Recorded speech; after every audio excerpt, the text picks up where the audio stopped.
Good afternoon, ladies and gentlemen. Welcome to your graduation session this afternoon. If you would allow me just to quickly note what the procedure of the photographs is going to be.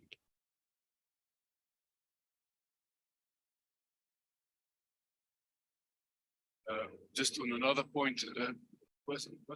No, a phone. Hey, let's just call it a phone is missing. This lady in front of me has got it. Just go and identify it after I'm done, please. Once the time arrives, you as graduates, you need to have one of these yellow cards. Bring that to the stage, filled out. You also need to bring your name card with. You'll present that to the person on the podium to be able to introduce you. And then for those of you who've got hoods, as Elijah's kind of demonstrating, that goes on your left forearm, please. You'll be ushered up to the stage. This ticket goes to that dean or the person waiting to introduce you. Now the important part, there's a box made on the carpet. That is where you need to stand to get a good photograph. If you stand off of that box, you go out of focus, you'll not be in the crop. So that's the exact space where you need to go and stand. The first photograph is the left-hand side where that flash goes off. After that, you need to proceed to the main functionary. Again, one of two things is going to happen: certificate or high certificate, diplomas, advanced diplomas. You will get an academic nod there from Dr. Singh. PGCE, bachelor's, master's. You will be conferred there. You'll kneel down. This kneeling box is going to be put up onto the stage. You'll kneel down. Those of you who've got long hair on your left-hand side, please just get it behind your left-hand side ear. And once you do kneel down, look Dr. Singh in the eye, and then that photograph will obviously be taken from the stage from your left-hand side. After that, you proceed to the banding box. Again, some of you will be congratulated there by the registrar. Those who've got hoods, you'll hand the hood over to the registrar. Again, there's a box that is placed off center of each other, specifically for technical reasons. Stand in that second box and wait for the hood to move over your face. The moment that it passes your chin, be that exact time that photograph is taken. After then, you leave the stage, you move to the table on your far left-hand side, you'll receive a qualification scroll, and then you exit the hall through that first set of glass doors. A head and shoulders portrait is going to be taken, and then you go to the table on the final end where you actually receive the qualification to be put in that scroll. Please then return to your respective seats, and also note that this set of photographs are taken of each and every graduate crossing the stage. However, if you want that photograph to be sent to you in print form or digital format, then you need to make an order. You can make an order after the session is officially stopped. Outside, there's clear markings. Apologies. And then also, please feel free to take your friends and family members with present here today. You also need to go firstly, step 1, step 2, and then the family studios are upstairs, step 3. Thank you.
Good evening. Welcome to our autumn 2023 graduation ceremony. We please ask that all phones be switched to silent. Please remain seated throughout the duration of the ceremony and do not leave the hall unless it is an emergency. Please rise for the entry of the academic procession. Thank you.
By virtue of the powers vested in me as the Chief Academic Officer, I constitute this gathering a congregation of Stadio. Ladies and gentlemen, please be seated.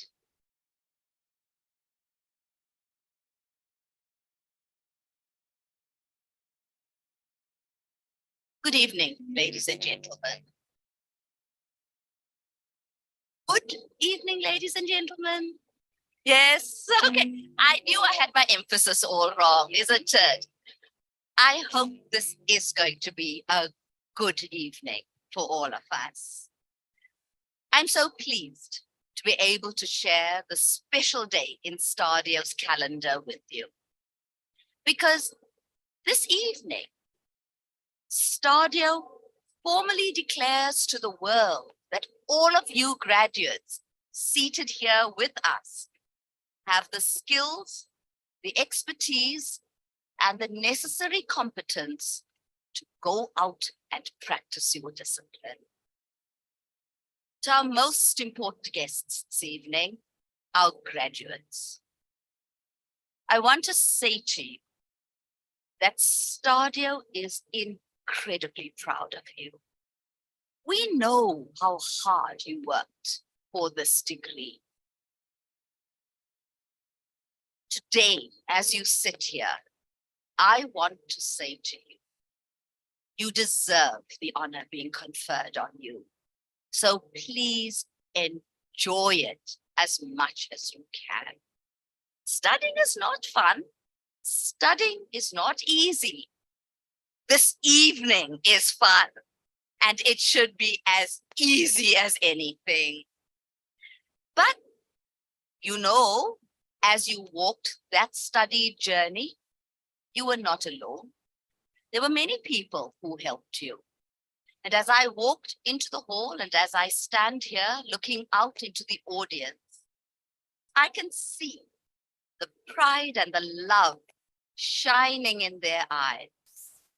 And so to all, the husbands, the wives, the children, the other family members, the friends of our graduates, I bid you a very warm welcome as well.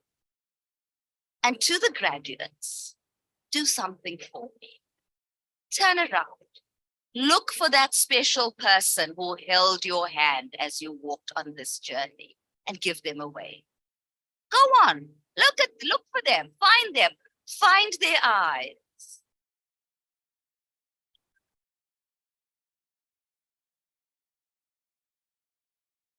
And now look at all of the people seated on the stage, your lecturers, and give them a smile that says, thank you. And then turn to the person seated next to you. Look at that person. Shake that person's hand. Hello, congratulations. Well done. That last one is your first lesson in networking. Look back at that person one day, 6 months, a year, 3 years from now. You're going to see that face again. And you're going to say to that person, hey, I remember you. Networking's important, guys.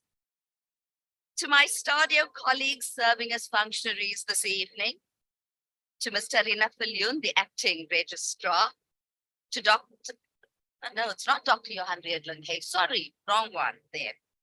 To Dr. Simon Kekana, who will present the awards, to Ms. Shariska Knutzer, who will do the congratulatory address. This evening, ladies and gentlemen, we are privileged to have Major General Prince Mokatedi, who will be delivering the keynote address. Major General, it is our honor to have you here this evening. And I can only say to the students, our graduates, when we were talking about it, you do not become a Major General every day. It is not an easy ladder to climb. So I ask you, listen carefully. Listen to the wisdom of somebody who has walked the journey. To all my other academic colleagues on stage with me today, to Ms. Bridget Manyaka, who will be reading the names of our graduates, and to all the Stadio staff, I want to say welcome and thank you so much for sharing this evening with our graduates. Ladies and gentlemen, Stadio is built on the principles of community. And it is a value which we foster and one which we protect and we guard very jealously. We count our graduates as being amongst the most important role players in the Stadio community. And in acknowledgement for what our graduates and students mean to us, in 2021, we launched the Colisa Student Share Scheme. I'm not sure if there are many of you who know about the Colisa Student Share Scheme. No? No. Well, in short, Stadio is a listed company. And as a company that's been listed on the Johannesburg Stock Exchange, what it means is that we have shares and we have shareholders. Under the Colisa Student Share Scheme, Stadio became the first higher education institution in South Africa, and we believe globally, to award shares in the business to our postgraduate students. By a show of hands, how many of you this evening are honors or master's students? Do we have any honors or master's students? Okay, there you are. Well, what it means is that today, when you walk across the stage, you will not only receive your graduation certificate, but what you will also receive is your Stadio share certificate, indicating the shares in the business that have been awarded to you.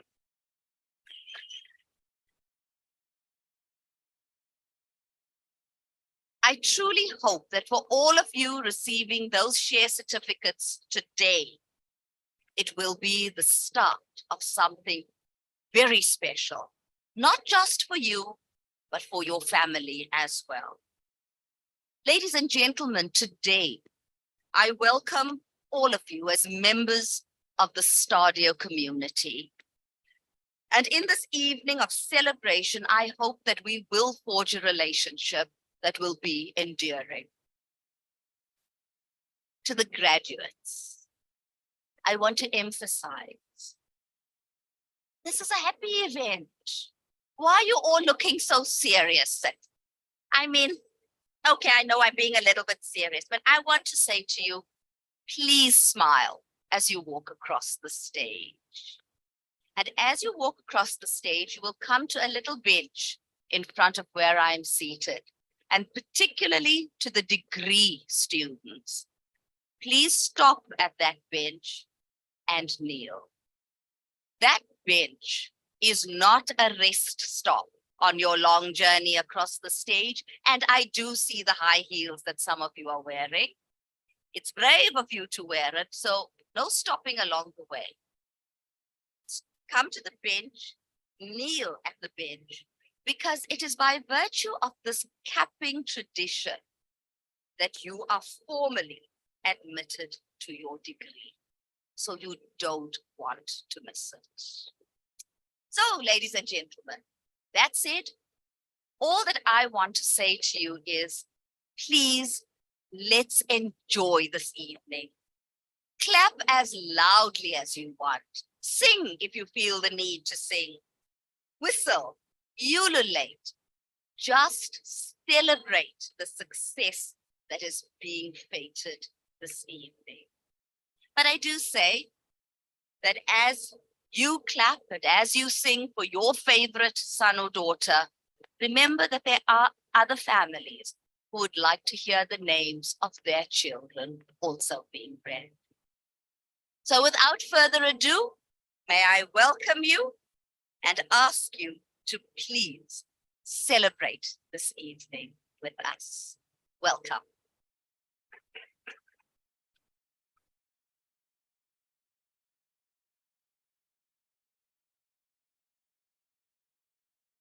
Gentlemen, thank Professor Singh for the hearty welcome and thanking everybody at ease. It seems that it's a serious event. Please enjoy it and respond for the camera. It is now my privilege to introduce the keynote speaker for tonight's event. As you heard, we're very honored to have Major General Prince Mutedi in our midst. Now, currently, Major General Teddy is the component head of organizational compliance at the Division Inspectorate of the South African Police Service. He has extensive executive and management experience in law enforcement, policing, ethics, and integrity management, oversight and compliance management, research management, and advocacy. He also served in various senior management positions, directorships, and leadership roles in the IEC, the South African Police Services, and the National Prosecuting Authority. He's got a whole host of directorships there, and I'm going to keep you busy the whole evening if I have to read all of those. Then Major General Mutedi is also serving on boards and participating in various boards. For instance, he's the secretary of the board of the Grace Christian Fellowship. He's the founder of the Institute of Public Affairs and Leadership and Ethics in South Africa, in short, Palesa Institute. And also he's the chairperson of both the Research Advisory Committee of the SAPS, as well as the Management Committee, the New Life Outreach Ministry. Now, Major General Mutedi is also not unfamiliar with the academic environment, and he started his studies with the Franklin and Marshall College in Lancaster, USA in 1991 already, where he obtained the Bachelor's of Arts. Then he went on and got a postgraduate diploma in social science research at the University of Stellenbosch. 2010, obtained the Bachelor's of Arts, Police Science at UNISA. Then followed a Master of Philosophy at the University of Stellenbosch in 2011, and a Bachelor's of Law, LLB, at UNISA in 2016. And then to top it off, in 2022, he obtained his Master of Management at the University of Witwatersrand. Major General also has the various occupational and other professional training diplomas and certificates. Then Major General is also not only focusing on the these services, but important is license also to obtain other certificates. For instance, in program in accounting at the University of Cape Town, in overall management of African countries, 1999, and research intern training at the HSRC 1993, and then, believe it or not, also French for beginners course at the University of Waterstad. So with those few words, I would like to welcome Major General Mutedi and please, as Professor Singh said, make mental notes. This is really going to be something to remember.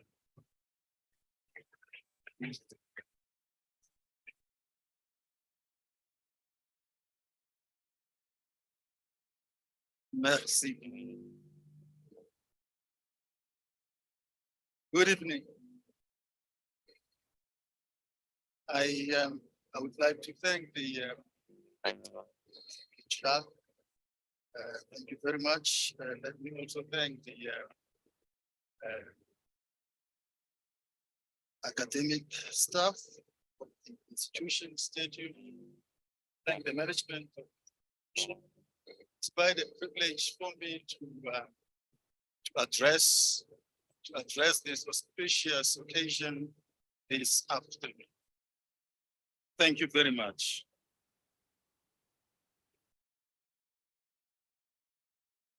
It was said earlier on that graduation is a pleasant ceremony. We must be happy. We should be happy. We should ululate. We should be in a jovial mood. And I would like you to do so, because I do reckon that you have spent a lot of nights, anxious nights, preparing for assignments, preparing for the exams, last minute submissions, and all of those. So it is student life. It is student life. But as Dr. Jimmy was saying, you made it. You made it. And she took my whole introduction. So you made it, and I'm happy for you. I was addressing a seminar on Saturday. It's called the Exodus Seminar Series. And I was saying to them that, you know, when people get married, they don't hear you during their wedding day. So on their wedding day, you speak to the guests who have attended their wedding, because they are too excited. They can't wait to go onto the honeymoon. So similarly here, the graduates will not hear me. So they're too excited to go into the honeymoon, to go into the next step of life. So I'll be addressing the mothers, the aunties, the uncles who are here this afternoon. Thank you very much.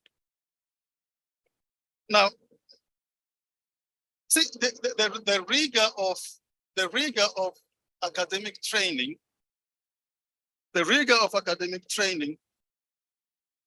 challenges you, and it ought to challenge you. It challenges your thoughts, it challenges your beliefs, it challenges your cultural orthodoxies, challenges your idiosyncrasies and vicissitudes. I believe that you must come out of college a different person than when you entered college. You come out of college more open-minded, come out of college more critical, you come out of college more confident, you come out of college more compassionate, you come out of college more resilient. But I think the key issue for me is, in your honeymoon, what kind of world, what kind of country is awaiting for you out there? And I don't want to dampen your spirits. I want us to be alive. These days they say, I want you to be woke. I want you to be woke to what awaits you up out there. I do know that some of you are excited. You have sent your CVs. Those who have just completed college, you are looking forward to a great job out there. there's pleasant or nice things that await you out there, but I just want to bring in for you. I wrote here that I want to shock you a bit. I want to shock you a bit. I want to sober you up from the excitement of graduation, albeit shortly. Graduates, ladies and gentlemen, what awaits you out there is an abyss. What is waiting for you out there is a failed state. Many industry experts have noted and warned that South Africa is at risk of becoming a failed state. That's the reality that is facing you out there. I want you to be mentally ready to deal with what is awaiting you out there. Others claim that we are already in a failed state. And I tend to agree with this view. At the recent meeting of the Brandhurst, the billionaire finance industry expert, Magda Wierczewska, posited that South Africa is already a failed state, primarily because the municipalities are malfunctioning and are failing. They are failing to carry out the basic of the basic services. And this is disturbing because municipalities are the core service delivery agencies in our country. I want to add to this view and say that if you discount from this, if you discount the contribution that is made by private healthcare, if you discount the contribution that is made by private security industry, if you discount the contribution that is made by the private toll roads, then there is no basic services to our communities. If you take away the taxi industry, if you discount their contribution, there's no public transport in this country. The group CEO of MTN, Ralph Mupita, noted that South Africa faces becoming a failed state unless the government effectively tackles load shedding crisis. He says there's a logistical issue, I quote, which we feel less of, but we do feel some of it. And then there's crime and corruption. Mupita said, I quote again, those are the things that we say could lead us into a failed state if we don't act. We are heading for an abyss. The risk management professional body expresses its view on this, and they said the following, I quote, if South Africa continues to experience a continued breakdown of ethical and legal principles, unmanageable societal unrest and breakdown of the rule of law, complete economic collapse becomes inevitable. That's the reality that you are facing as graduates. The Auditor General reported that service delivery portfolios, including basic education, public works, health, transport, and state-owned entities, are responsible for more than 30% of the national expenditure budget, but have the most concerning audit outcome annually. The Fragile State Index by the US think tank Fund for Peace attempts to quantify the risk of a state failing by looking at indicators across social, political, and economic segments. These include demographic pressures, loss of skill through the brain drain, and civil unrest, amongst others. Many of these indicators have worsened for South Africa in recent years. I want to sober you up as graduates. Business South Africa says a person who commits crime in this country has 80% chances of not being caught. Ask Thabo Bester. for 1 full year. For 1 full year.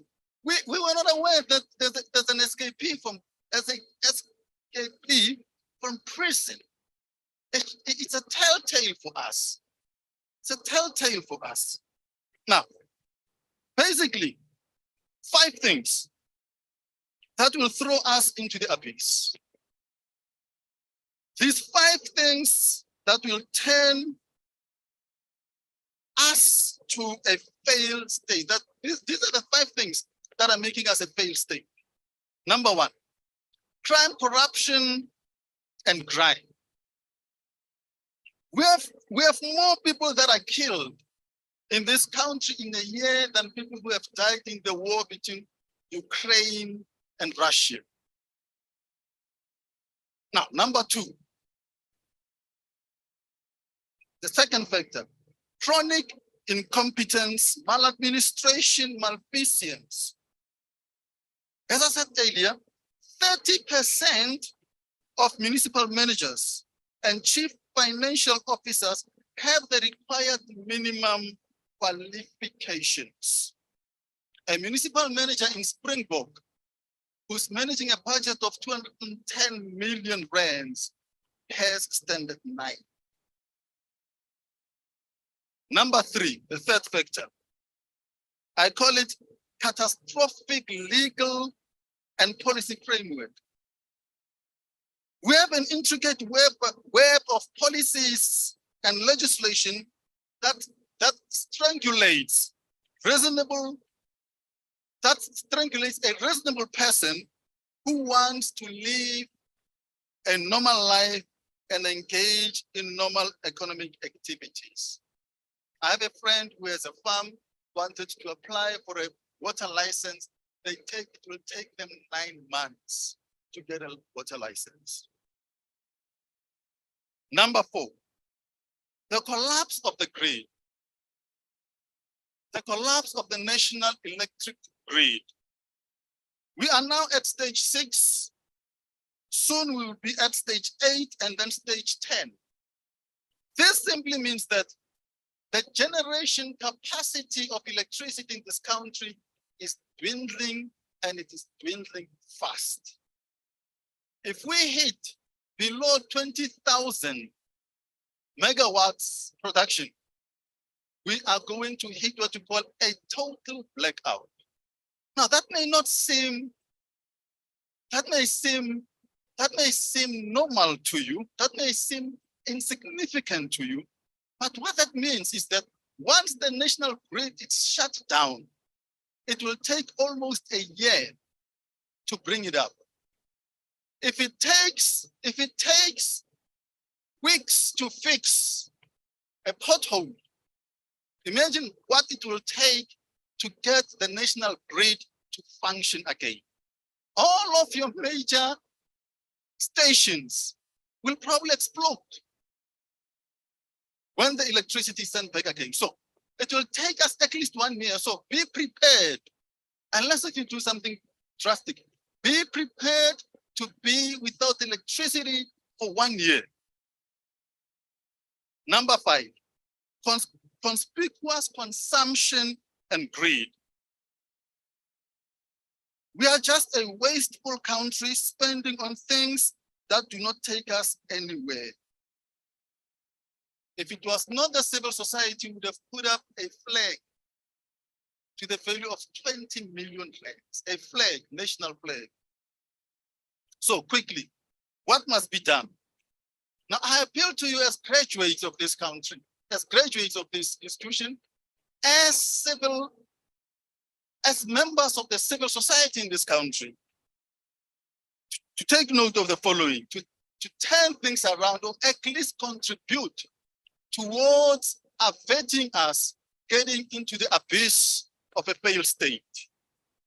We do know that 30 of the 54 African countries are considered a failed state.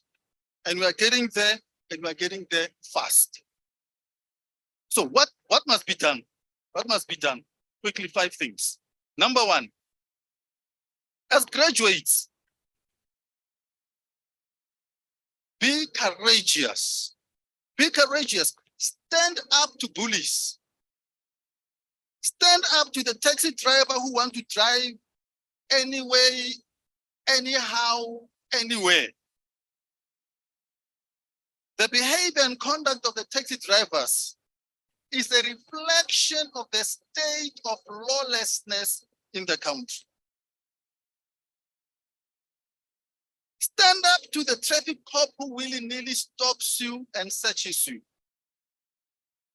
Demand a better service from the nurses, from the teachers, and from everyone else who is paid from our taxes. Number 2, be clever, be woke, be street smart. Ask the awkward questions.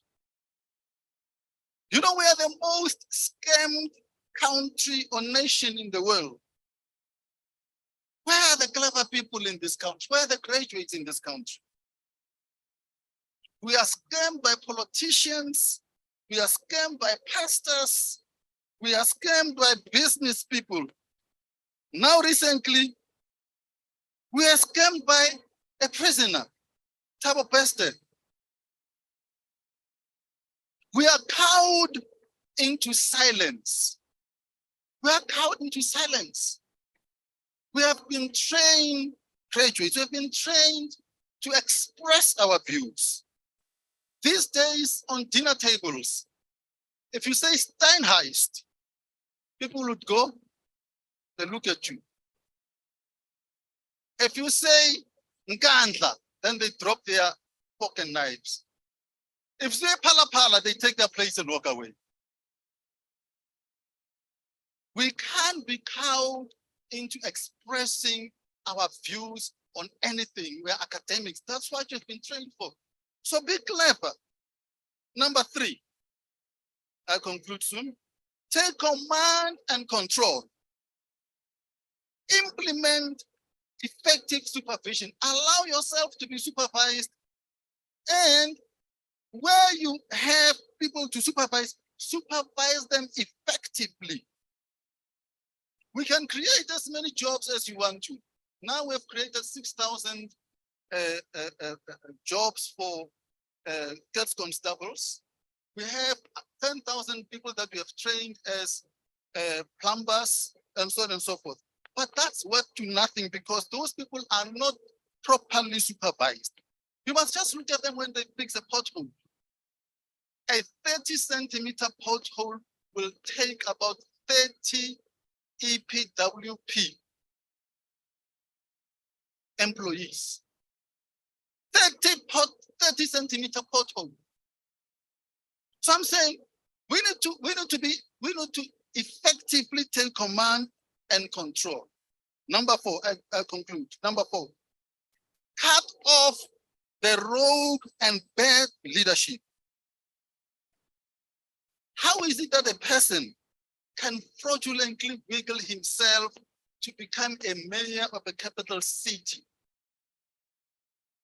And nobody noticed all along until we are hit by an embarrassment. I mean, a capital city, Tshwane. A mayor there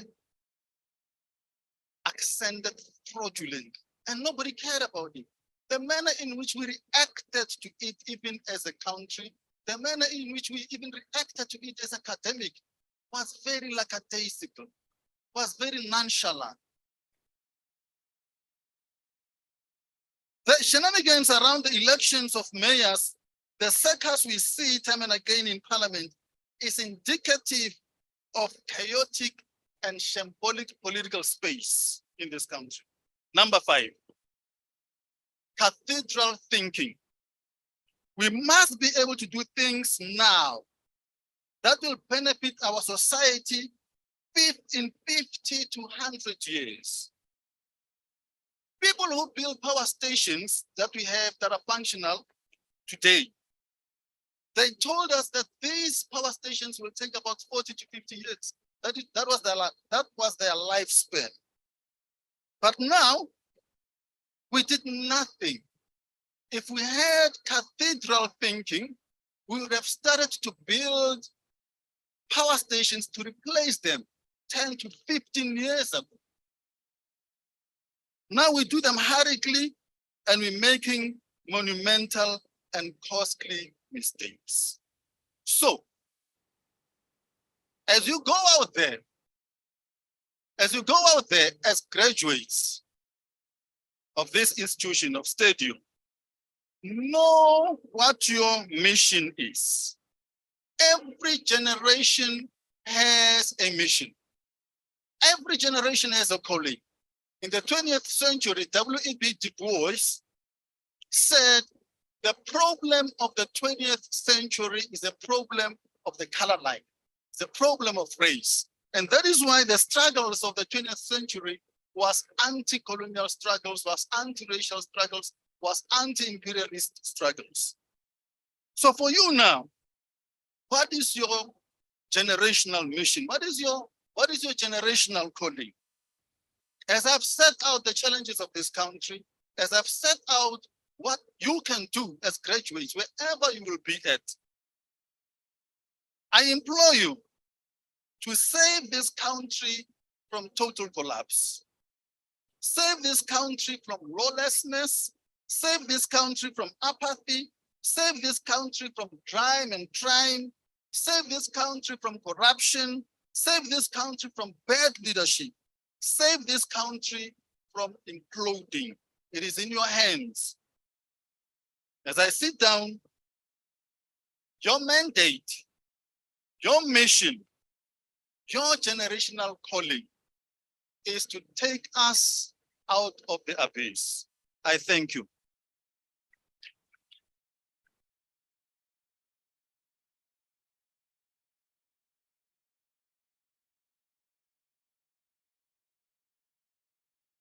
Thank you, Major General, for those words of wisdom. And though we did not want to hear it, but thank you for awakening us to the realities that we are facing in our country. And yeah, not only coming with doom and gloom, but also giving us hope in terms of your 5-point plan, your 5-point C plan, to have courage, be clever, command and control, cut off, and cathedral thinking. So I hope the Graduandi and the Mwandi will remember those 5 C's. I'll put that in a video snippet. And then I believe that all of us say, challenge accepted. And we will take up our mandate to save this country and turn it around. And with our students being capacitated here today, I think they will be able to make a success. So thank you very much for that. And now it's also my privilege to call on Ms. Bridget Manyaga to present the names who appear in the program.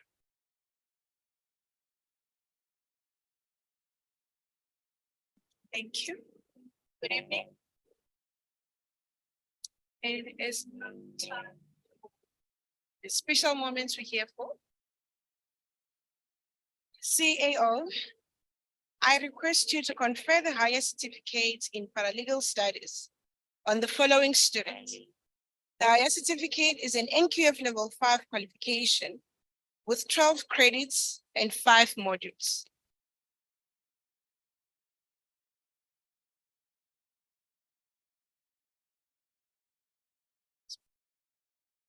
Christina Mukonota.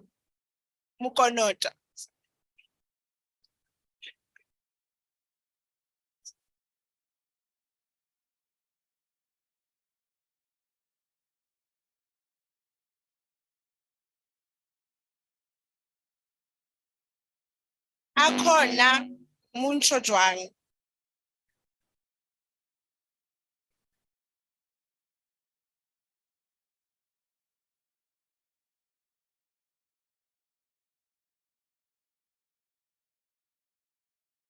Muhammad Mutli.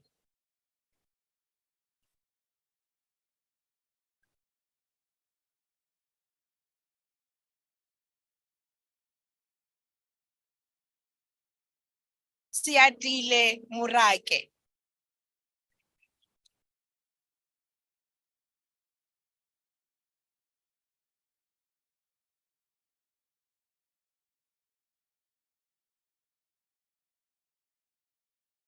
Tuagile mutlo hodisa.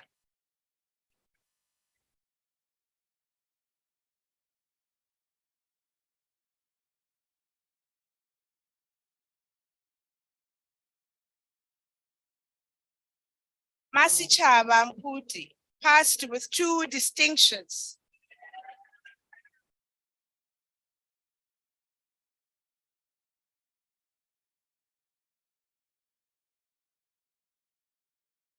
The persons whose name were not read but appear in the program received their qualification in absentia. I thank you.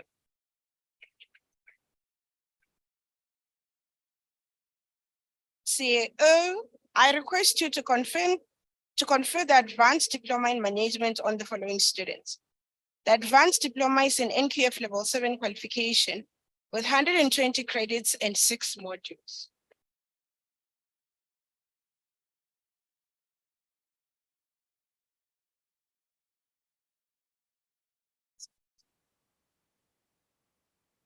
Violet Silowa.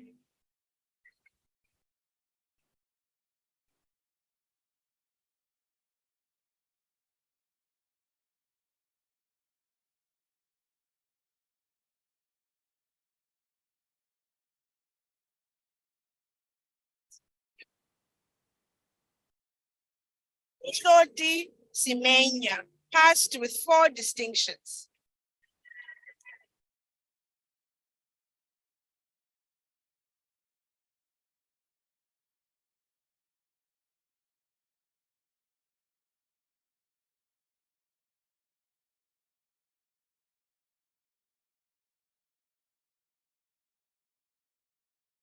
Ngwanethehla Sibiya.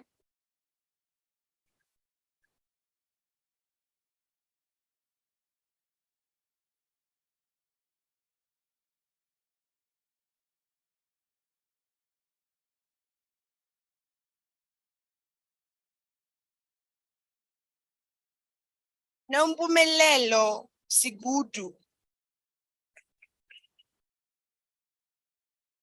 There we go. We need more of those.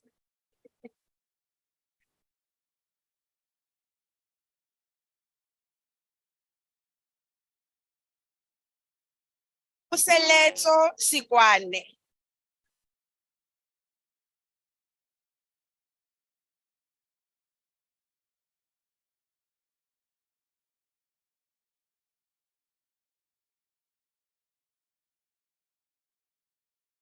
Katuchelo Simba.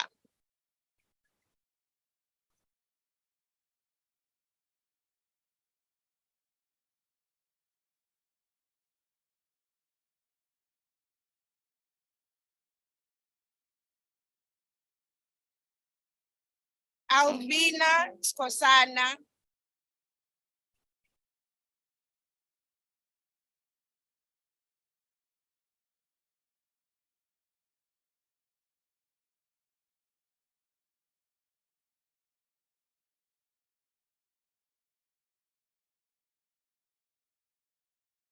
Useletso Sochane passed cum laude with 2 distinctions.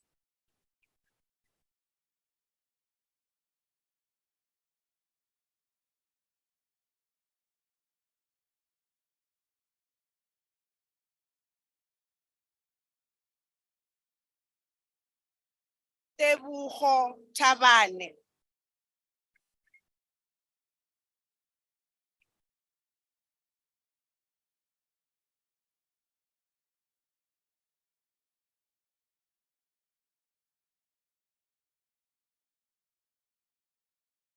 Kabo Tancha.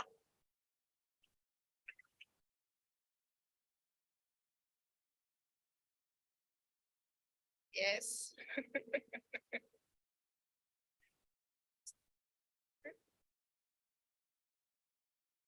Tabo Tladi.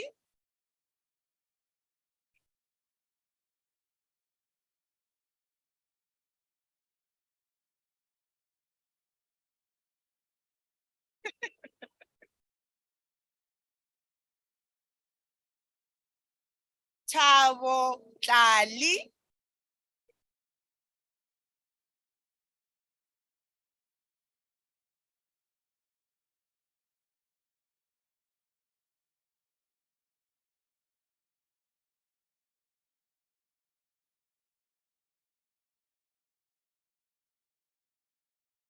Ntebogeng Tsasanyane.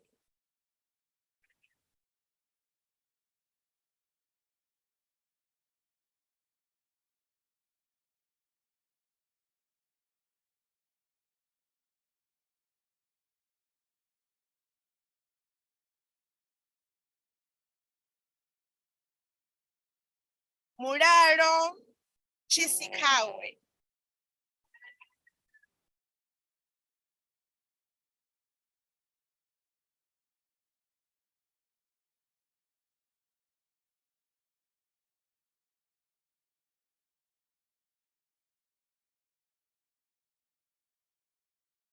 Kagiso Choke.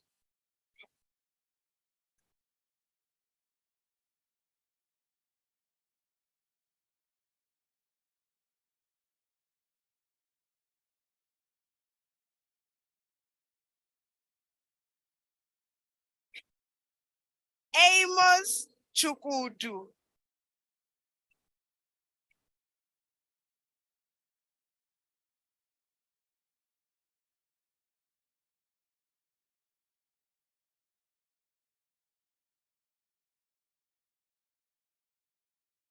Eni Vilakazi.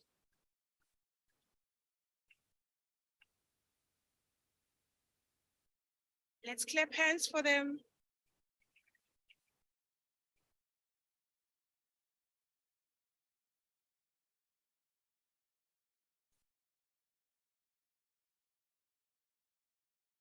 Tabiso Kachi.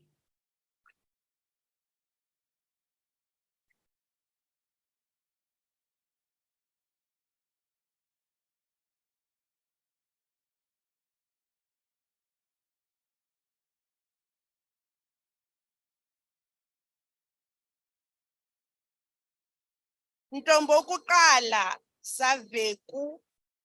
Passed cum laude with 4 distinctions.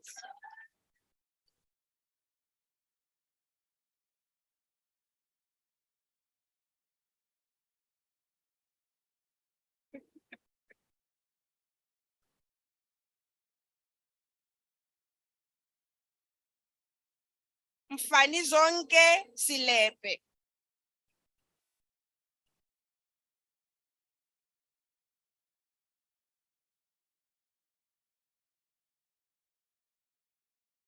The persons whose name were not read but appear in the program received their qualification in absentia. I thank you.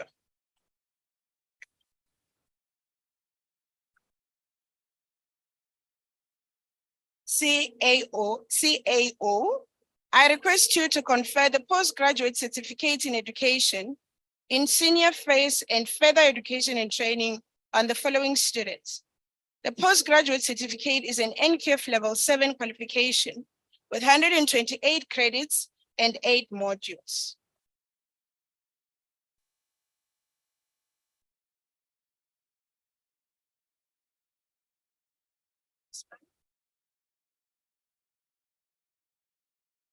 Lina Chuma, passed cum laude with 4 distinctions.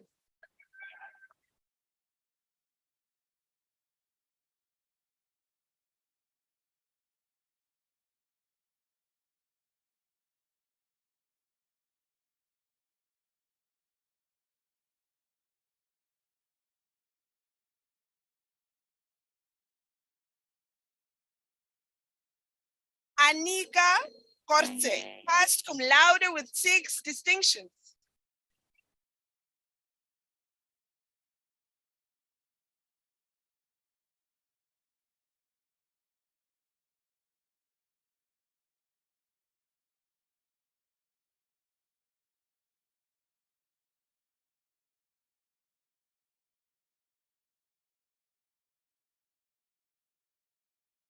Natalie Te Abreu Agua, passed cum laude with 7 distinctions.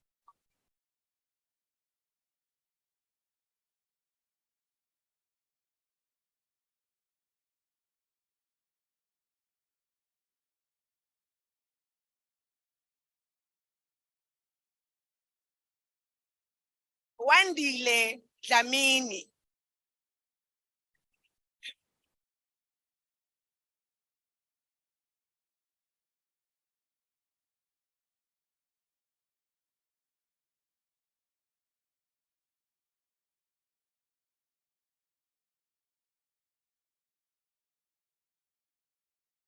Joy Dubazana passed with 4 distinctions.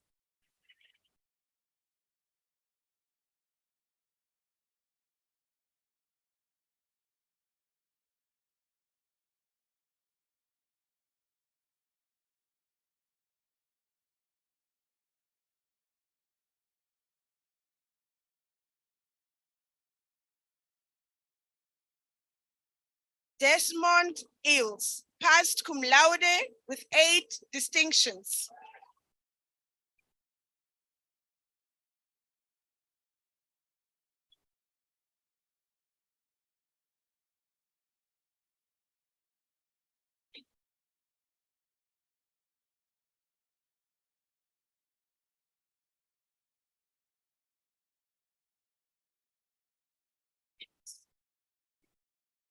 Christopher Fareed.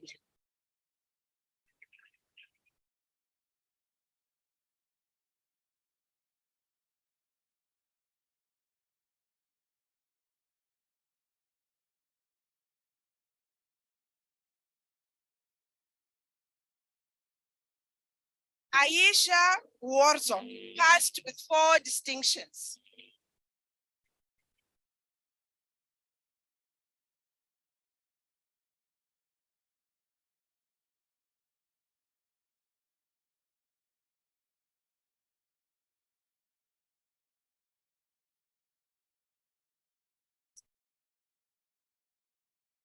Sulaika Khoza.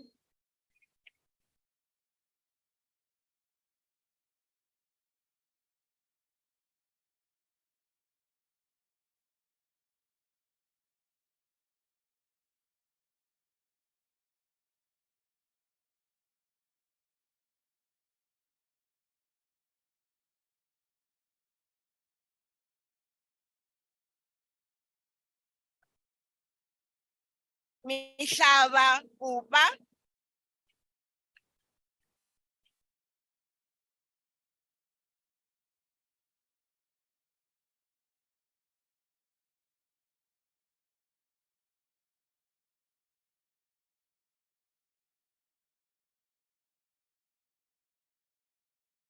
Anele Likuleni passed with 4 distinctions.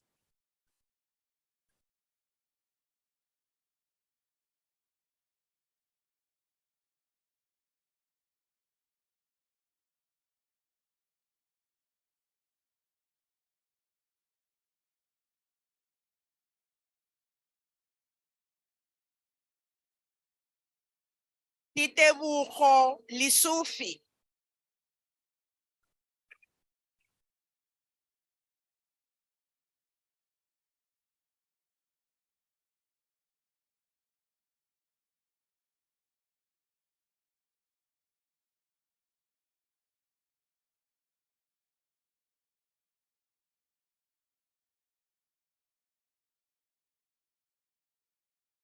Daisy Lidwaba.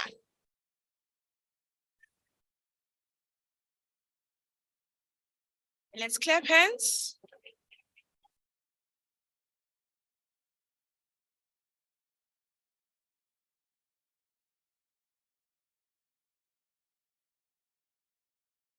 Mushweu Mabusela.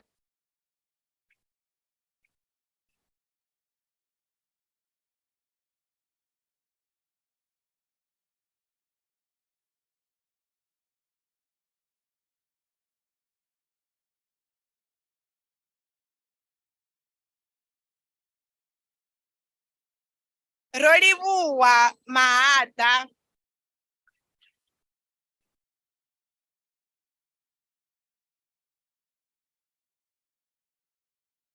Kezo.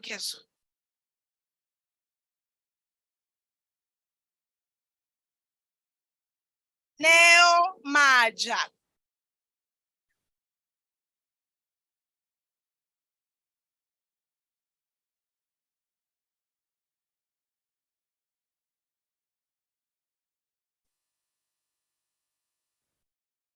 Romeo Mamato.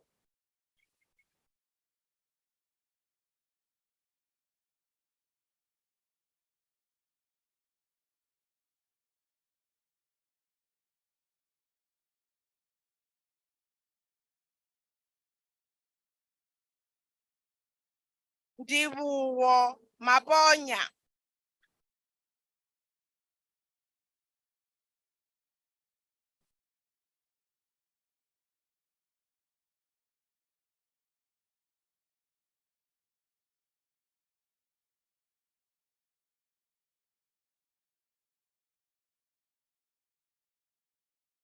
Bonginkosi Maseko.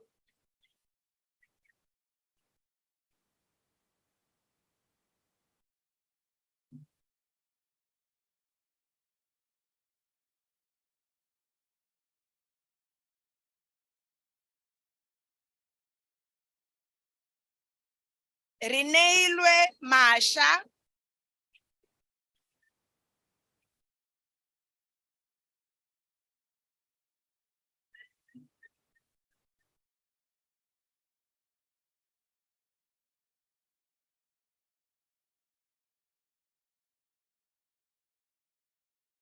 Linki Mashaba.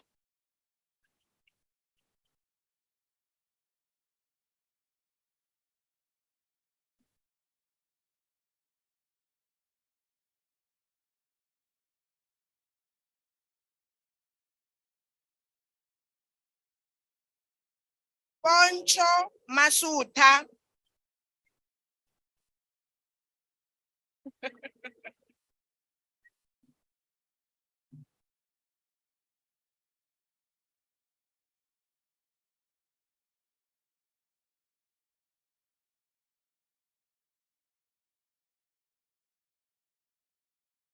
Balesa Matang, passed cum laude with 6 distinctions.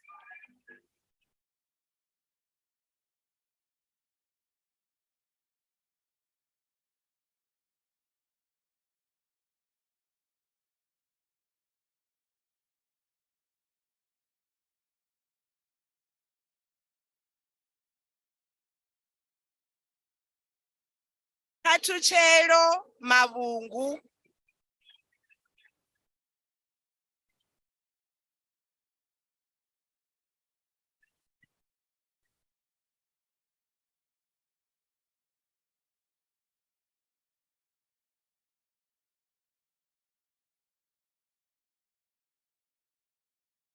Ufenzi Mbatha.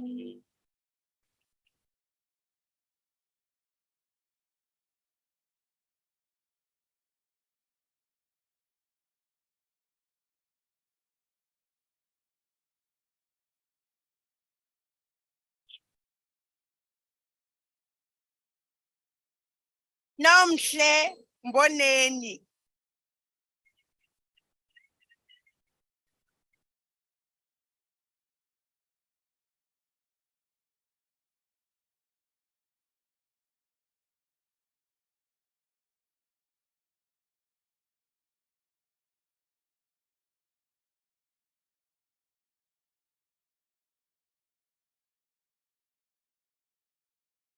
Kholagano Moleti, passed with 4 distinctions.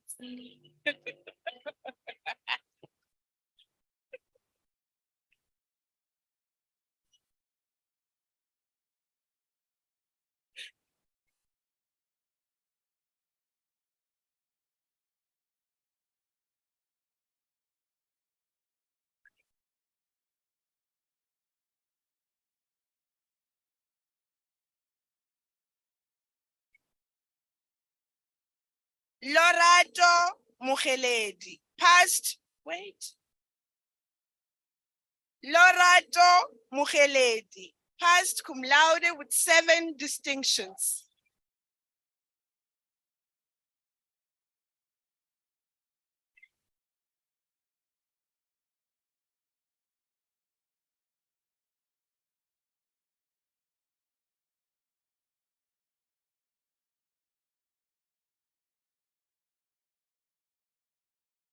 Olirato Mutuahar, passed with 4 distinctions.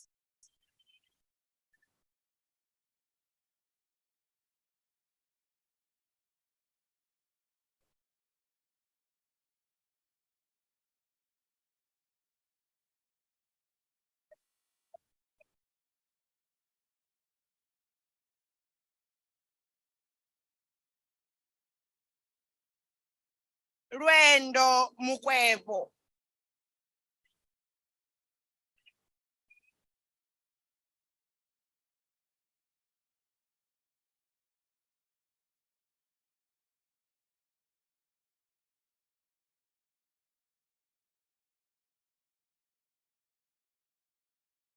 Lufuno Mukwebo passed with 4 distinctions.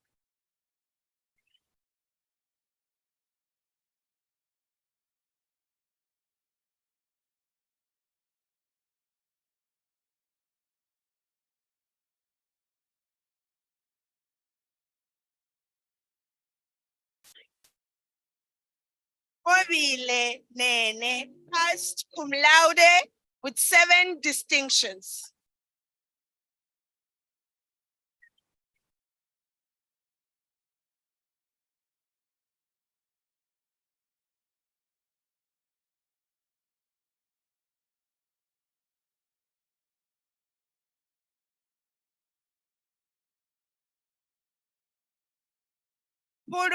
Pero Aida Nechandama.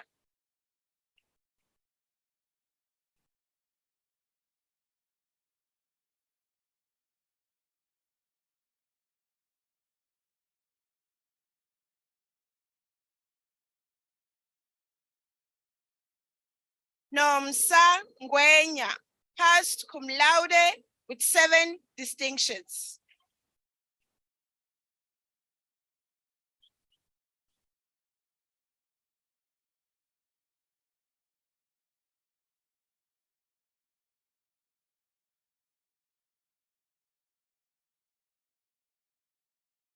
Philile Nkosi.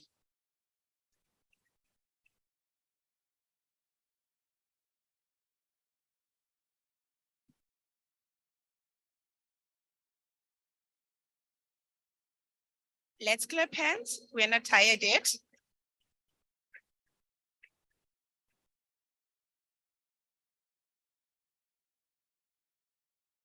Iamogetswe Ngwe passed cum laude with 7 distinctions.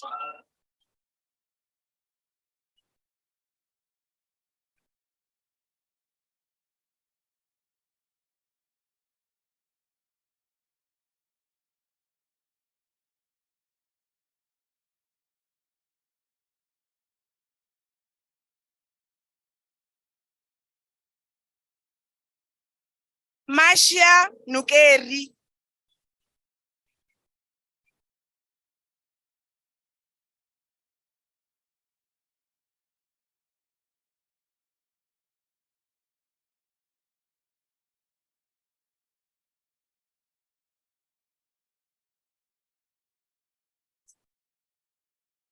Likhona Oliphant passed cum laude with 8 distinctions.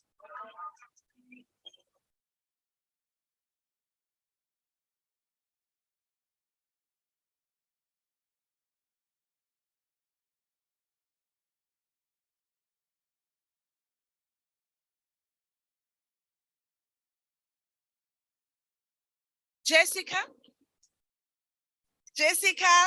Peterson passed cum laude with 7 distinctions.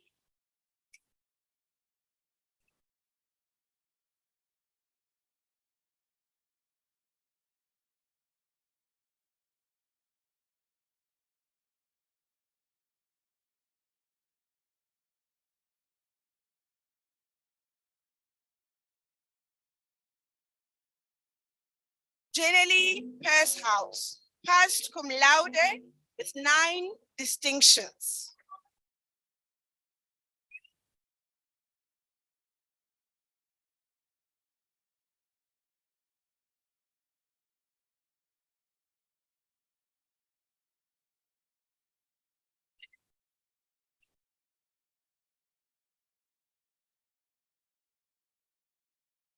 Barent Pinar passed cum laude with 7 distinctions.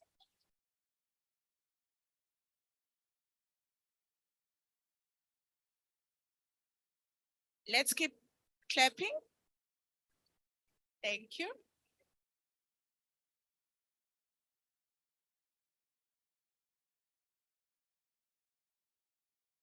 Manoka Raganya.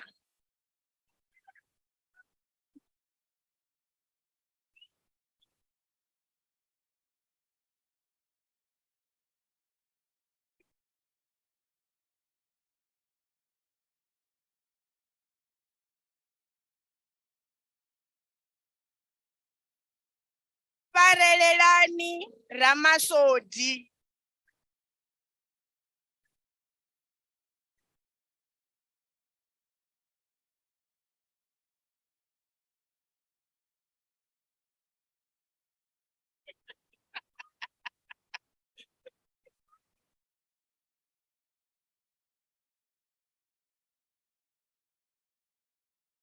Edzani Rambasa.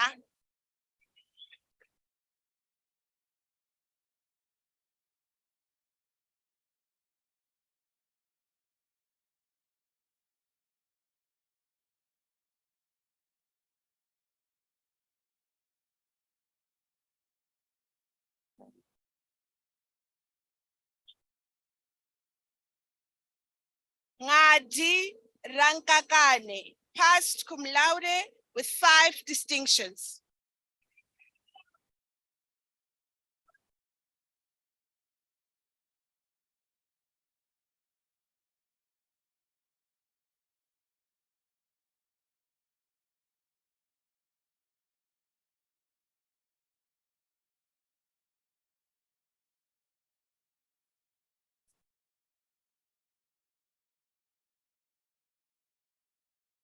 Kedzo Sibokedi.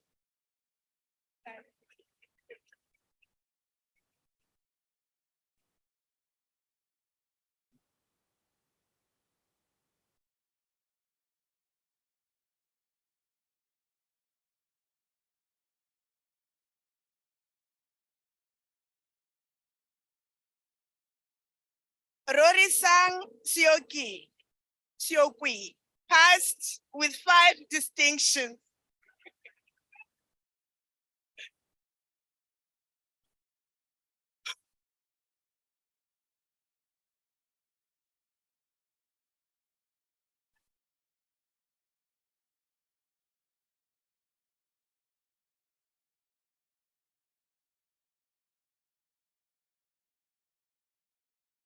Dipala Sikukune, passed with 4 distinctions.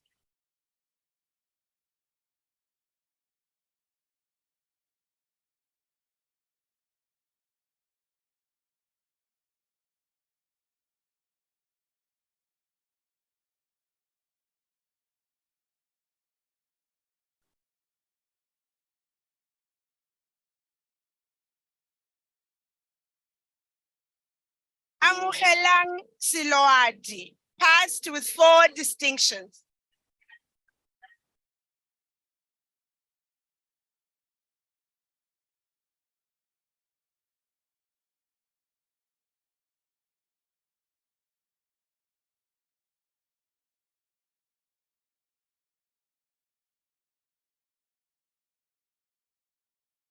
Lirato Sipotokele, passed cum laude with 6 distinctions.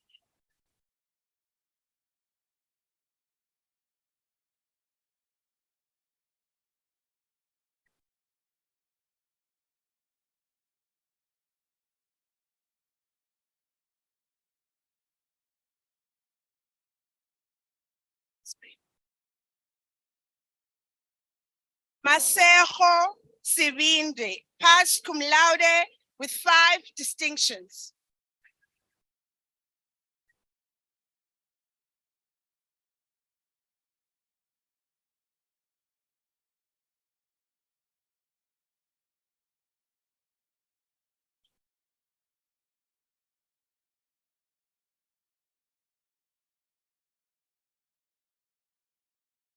Twanei Sneyman, passed cum laude with 6 distinctions.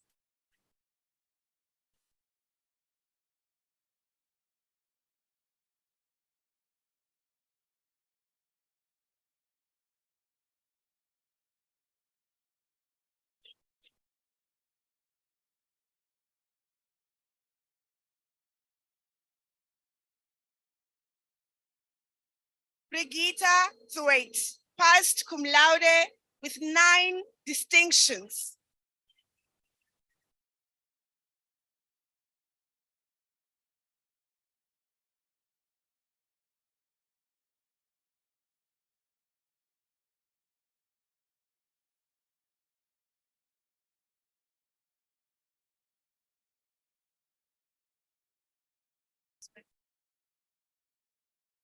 Patuchedzo Chishonge.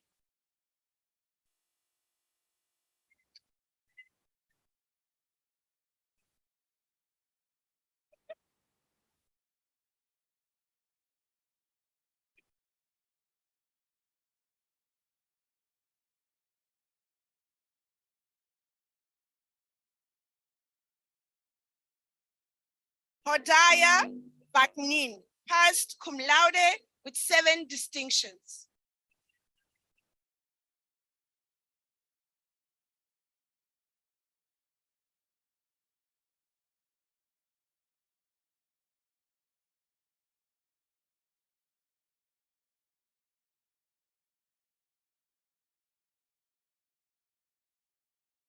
Nokwanda Zwane.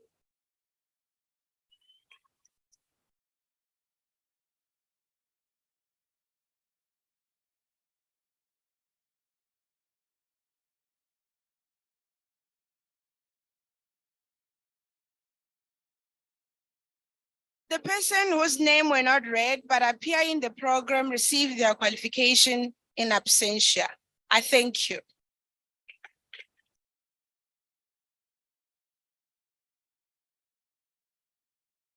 CAO, I request you to confer the Bachelor of Policing Practices on the following students.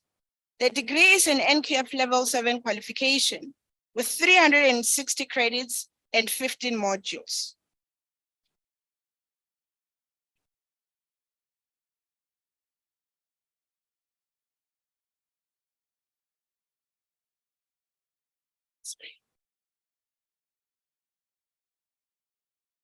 Mamufu Mahadi Nyambose.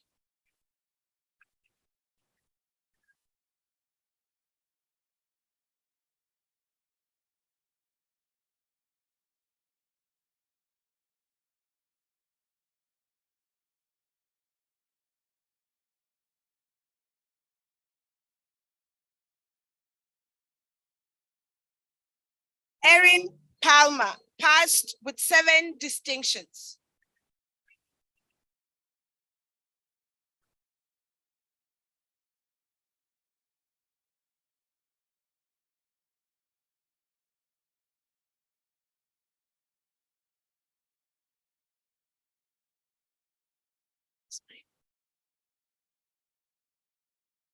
Patuani Piri.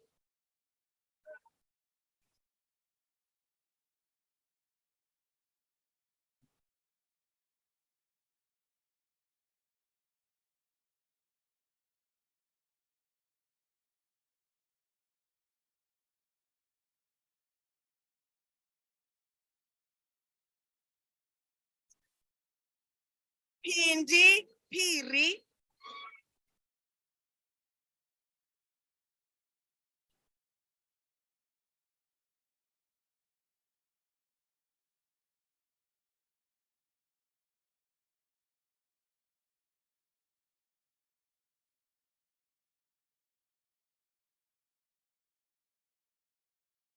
Humujo Piri.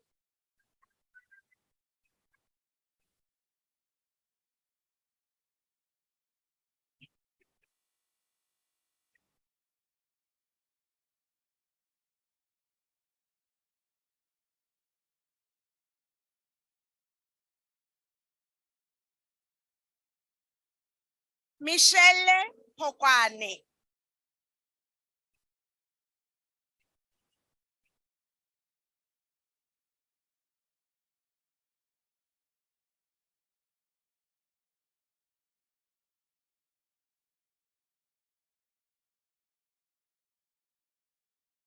Chibabe Poko.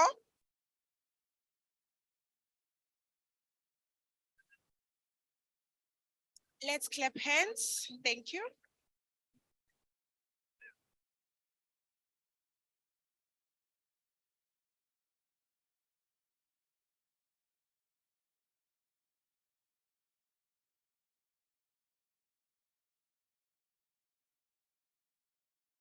Malehu Ramabu.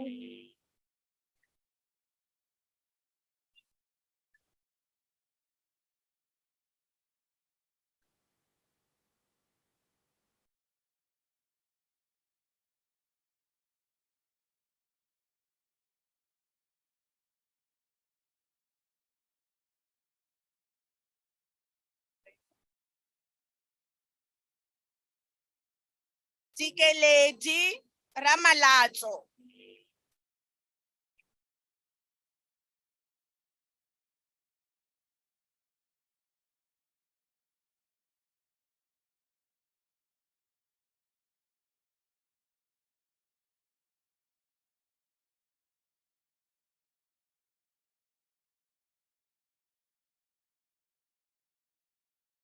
Mudidi Ramala.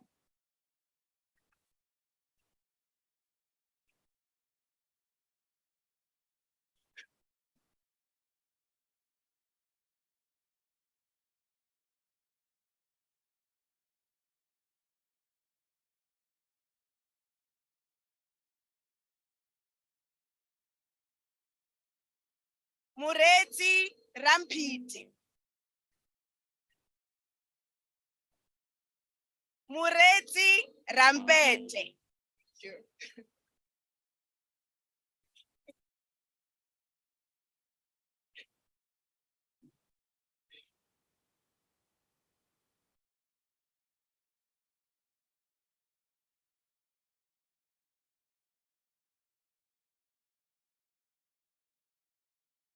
Mfariseni Ramudzuri.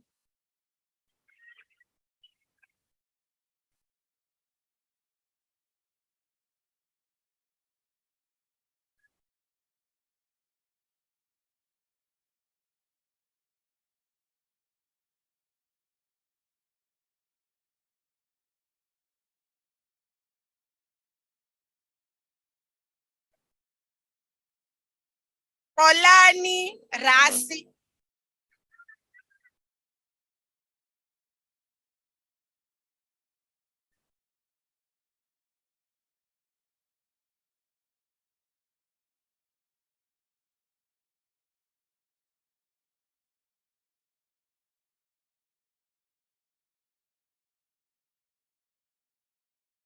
Ntiso Rikotso.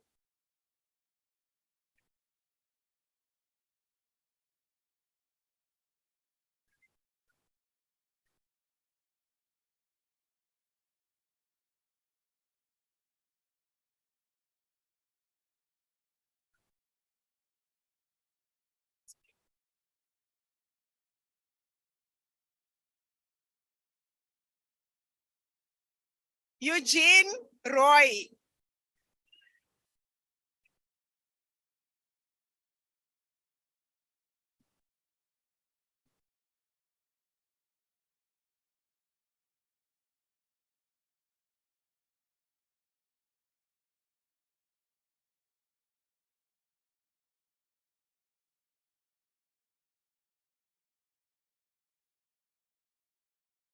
Ravile Patricia Sivotoma.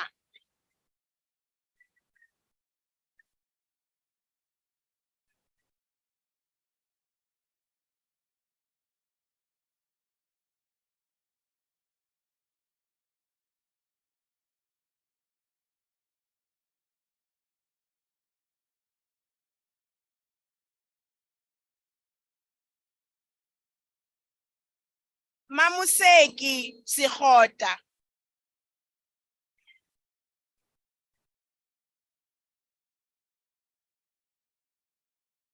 A round of applause, please. Thank you.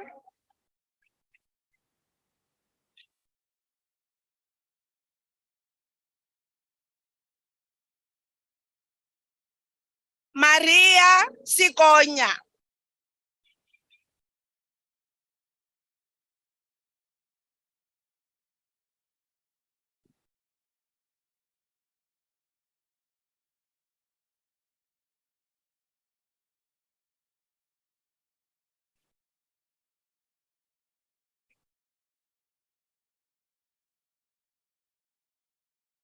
Ulube Sileme.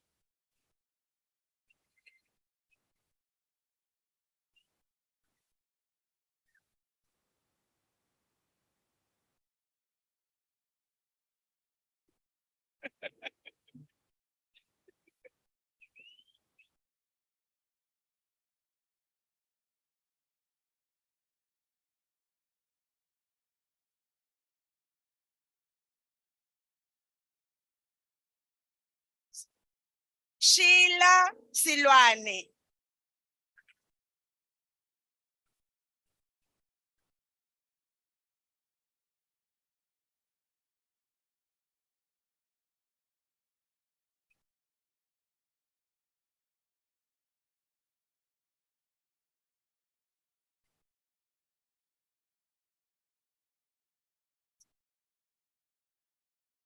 Ferdinand Siraelo.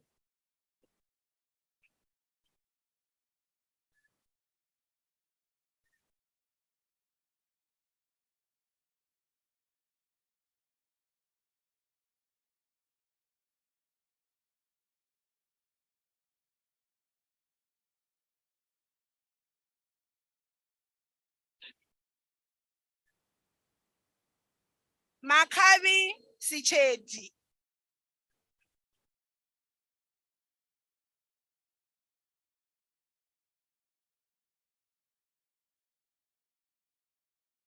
Let's clap hands. Thank you.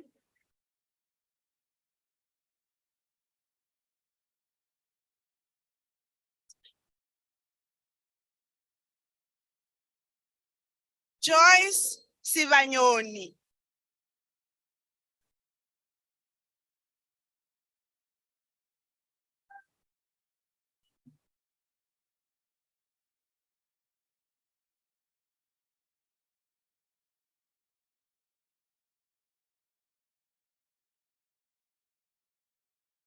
Nomsa Sivanyoni.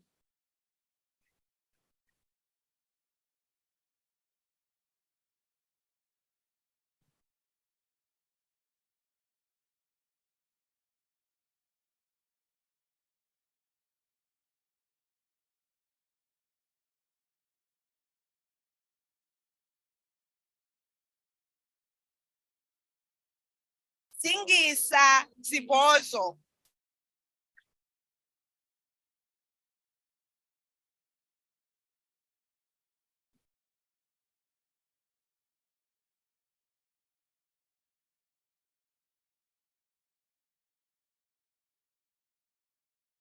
The persons whose name were not read but appear in the program receive their qualification in absentia. I thank you.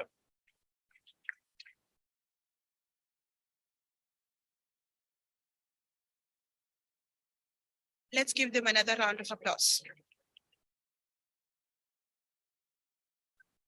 Thank you. CAO, I request you to confer the Bachelor of Policing Practices honors on the following students. The degree is an NQF level 8 qualification with 120 credits and 7 modules.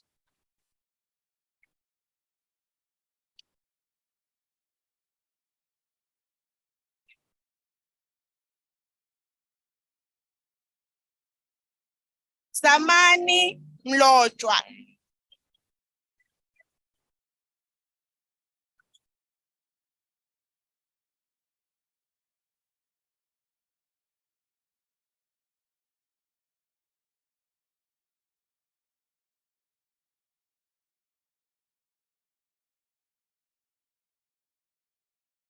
Tebuho Mukitimi.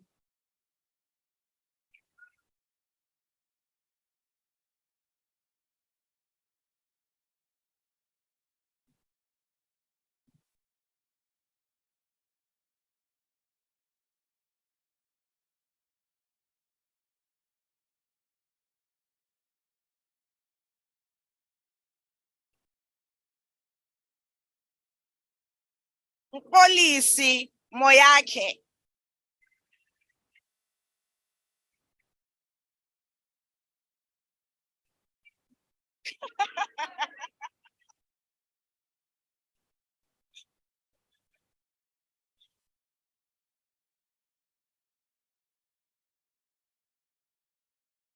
Smile.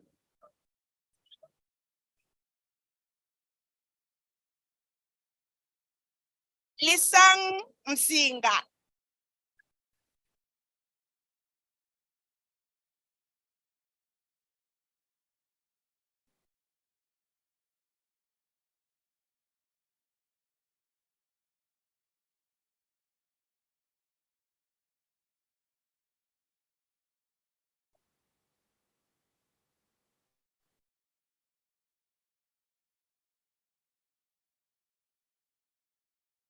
Ndubeni Mukwebo.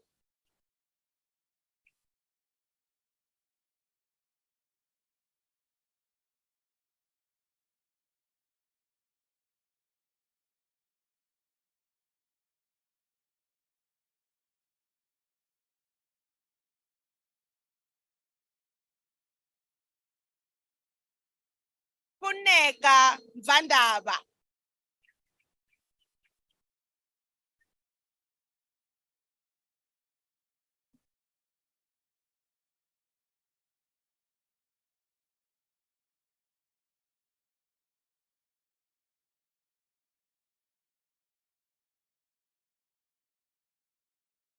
Siloshna Naidu passed with 4 distinctions.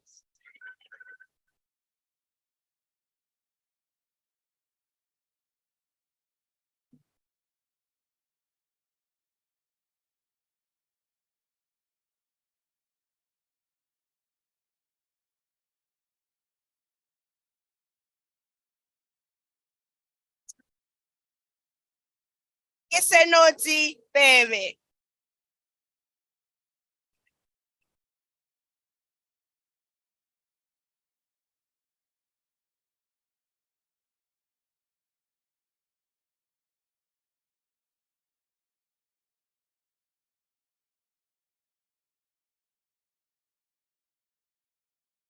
Lusani Ramashau.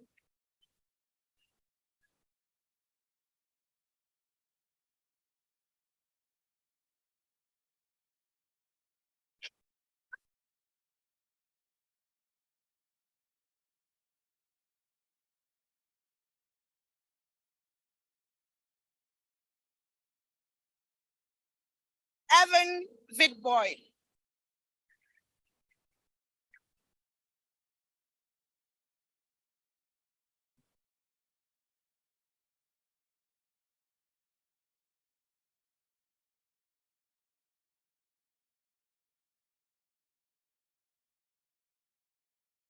The persons whose name were not read but appear in the program received their qualification in absentia. I thank you.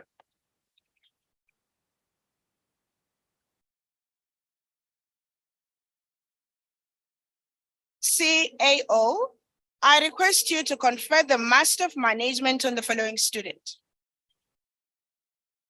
The degree is an NQF level 9 qualification with 180 credits and 8 modules.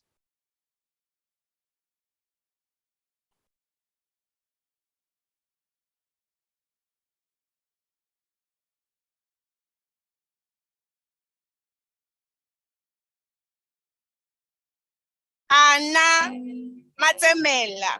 Topic: Talent Management's Impact on an Organization Preparedness for Natural Disasters such as COVID-19.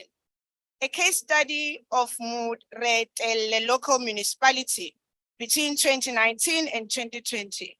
Supervisor, Dr. Peter Kodzi-Smith.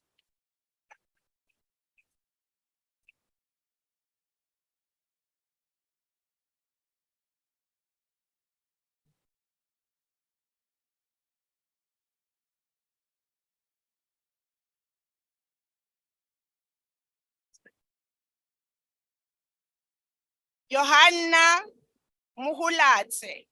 Topic: Impact of 4IR and COVID-19 on educators' scarce and critical skills development in the present teaching workforce. Supervisor, Prof. Cecile Schultz.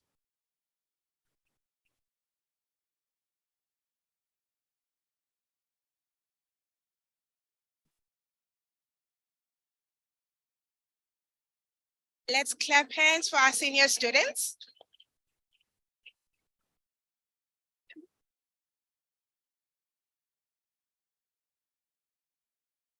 Portia Mukoteti. Topic: the role of risk management in promoting sound disaster risk reduction practices in the communities of Moses Kotane local municipality. Supervisor, Dr. T. Chakala.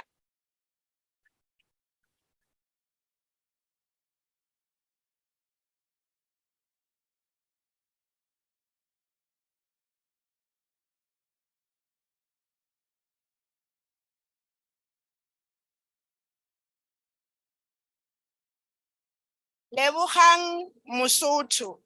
Topic: exploring the factors influencing the implementation of the disaster relief grant during the COVID-19 pandemic at Capricorn District Municipality in Limpopo Province, South Africa.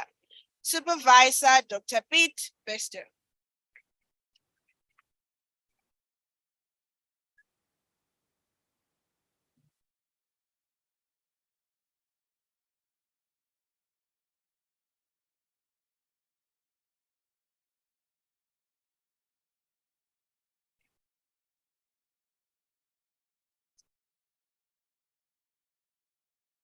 Ntebogang Motibeli. Topic: determining the importance of leadership to enhance education after the COVID-19 crisis. A case study of a selected public school in the Northern Cape. Supervisor, Dr. Susan van Zyl.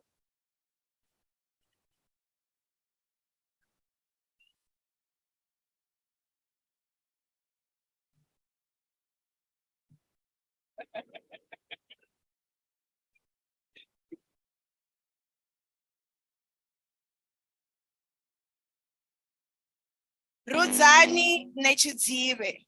Topic: the formation of Collins Chabane municipality and its impact to Vuwani society as a whole. Supervisor, Supervisor, Dr. Anegi Human.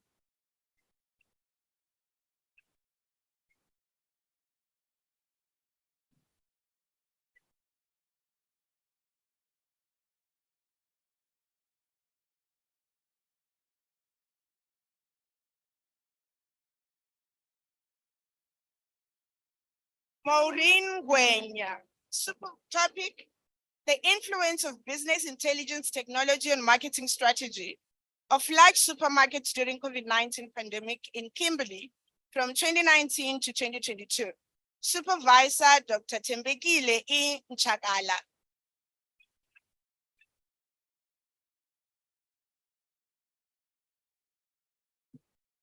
Another round of applause. We're almost there.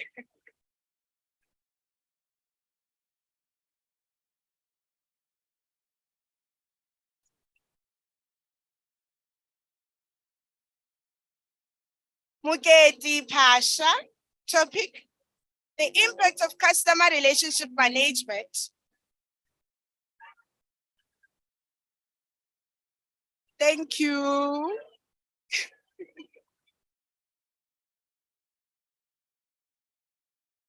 Topic: the impact of customer relationship management on customer relations.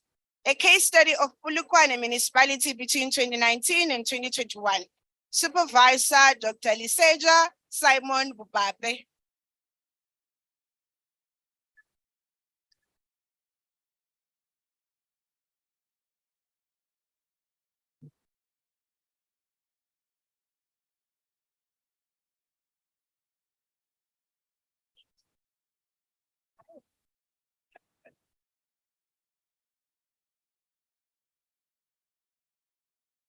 Tumelo Sikokwane.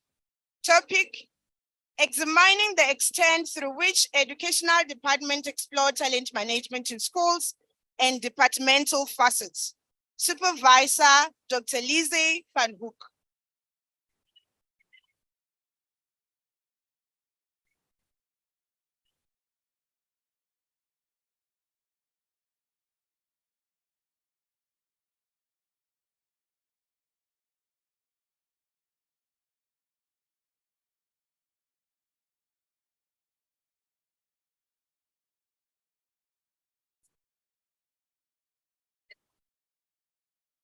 Alicia Silao. Topic: Impact of customer relationship management on service delivery in the Northern Cape Department of Health. Supervisor, Dr. Yolene Morton.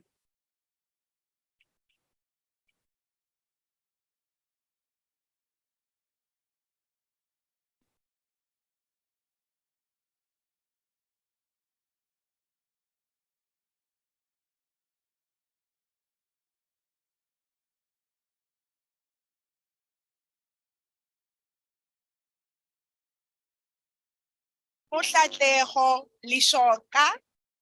Sishoka.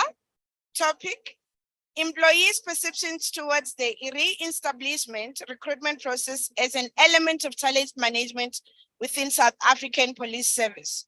Supervisor, Dr. Lise van Hoek.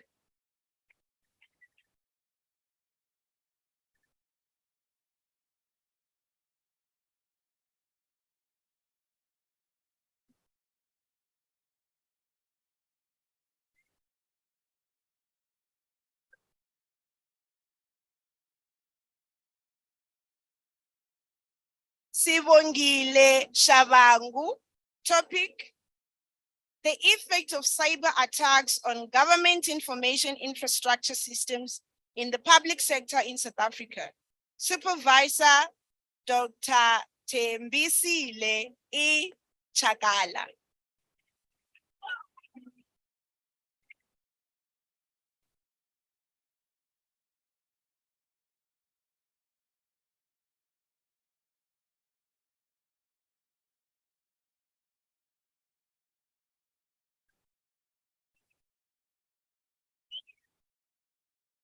Stephen Siveko.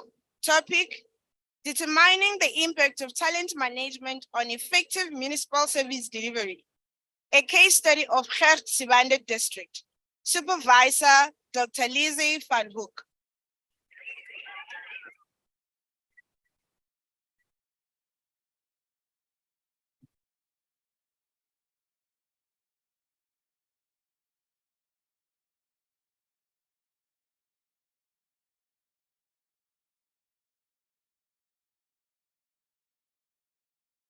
Robert Stradom, passed with 4 distinctions. Topic: an evaluation of the SANDF units in Mpumalanga's leadership utilization of the ERM framework. Supervisor, Prof. Philip Skitter.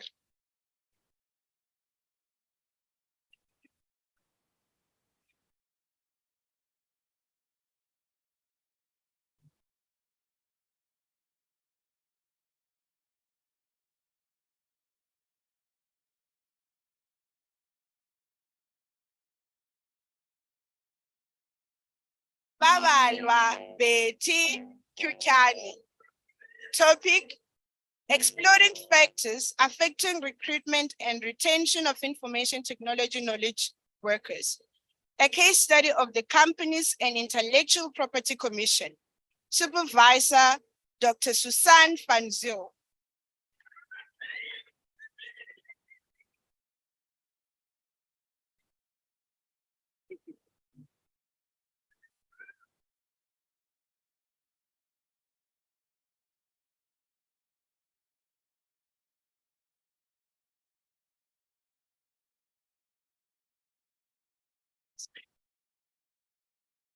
Alfred Vitboy.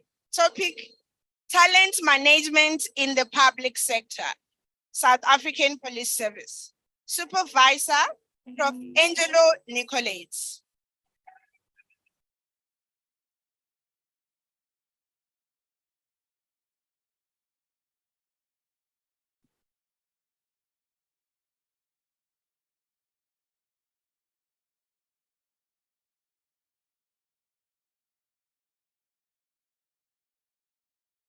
The persons whose names were not read but appear in the program received their qualification in absentia.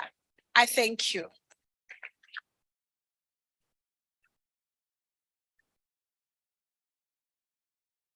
Thank you, Ms. Mgaga. I now call on our Executive Head Distance Learning, Ms. Shariska Kutse, to give us the congratulatory address.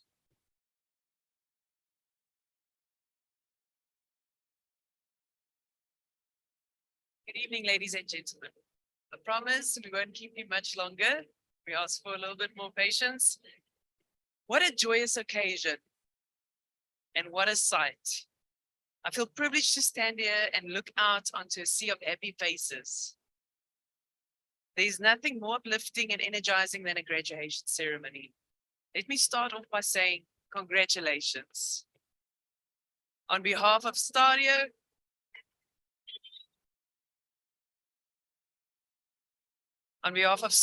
your lecturers and your administration staff, congratulations. Not only have you dreamed of success, but you have also made it happen. For many of you, it has been several years of hard work to earn your place in this graduation ceremony. However long it has been, I am sure you can recall the day you enrolled at Stadio for the first time. Think back for me quickly. Can you remember the anxiety of not knowing what lay ahead? The excitement when you were admitted to the program of choice, receiving your first study guide, and then seeing the assignment with the due dates. Then that day of your first exam, the nerves, and then the relief when you recognize some of the questions. The long wait for the exam results, followed mostly by joy, but sometimes by disappointment. It has certainly been a journey of ups and downs, of hard work, of sacrifice, and of commitment. Many of you are employed and had to balance work, demands of a full-time job, as well as family life, and then studies in between. I'm sure there were weekends where you had to tell friends or family that you had to stay home and study. Maybe there were days when you were ready to quit. Yet, all of you sitting here today found that extra strength and much needed time to tackle your studies and to successfully achieve your qualification. Many students dropped out because they couldn't cope with the pressures, but you persevered. And for that, we all salute you. But you did not get to today's occasion on your own. You were supported and cheered on by parents, uncles, aunts, even children, maybe bosses, or inspiring lecturers. Some of your loved ones worked long hours to fund your studies. Others drove you to campus or printed out your assignments for you. Sometimes a simple "how are you doing" from a friend or a colleague would inspire you to keep going. I want to encourage you to take a moment today and to reflect on who those people are that contributed to your journey. If they are not here with you today, take the time to call them and to tell them how much their support has meant to you. Gratitude improves our quality of life many times over. Speaking about gratitude, if you have received a degree here today, you need to appreciate the fact that you are only one of only 6% of South Africans who have a tertiary degree. 94 out of every 100 South Africans have not achieved what you have achieved today, for a variety of reasons. So as one of the fortunate 6% of South African graduates, your success will be an inspiration to a family member, to someone in your community. The late President Nelson Mandela said that when you let your own light shine, you unconsciously give other people permission to do the same. Use the opportunity wisely to motivate others to study, cheer them on, or assist them with funding their studies if you are in a position to do so. Be the graduate who makes a difference in the lives of others. There's strong research evidence that it is not the skills or the knowledge of a person that will ultimately determine his or her success in life, but rather the person's attitude, motives, and values. At Stadio, we are unashamedly committed to the well-being of our societies and of our country. You are the hands and the feet of Stadio in the community. We have confidence that as one of our graduates, you are equipped and competent to use your education to change lives. In closing, thank you for choosing Stadio as your education partner. We certainly hope we have inspired you to continue with your studies and to chase more of your dreams. And our wish for you is that success will follow you all of your days. I thank you.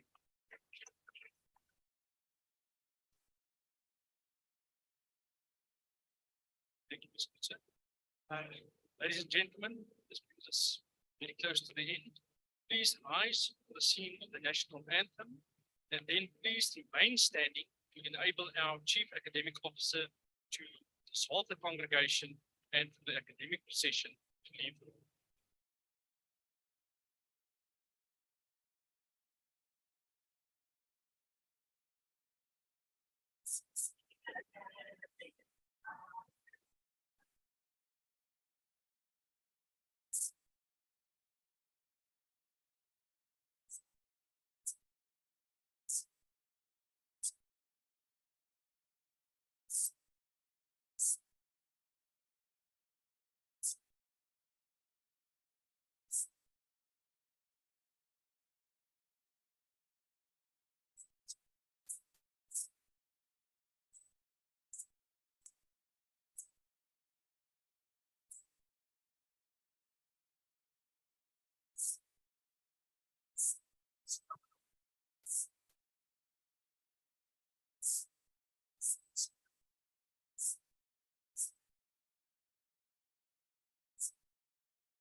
By virtue of the powers entrusted to me, I now dissolve this congregation of Stadio.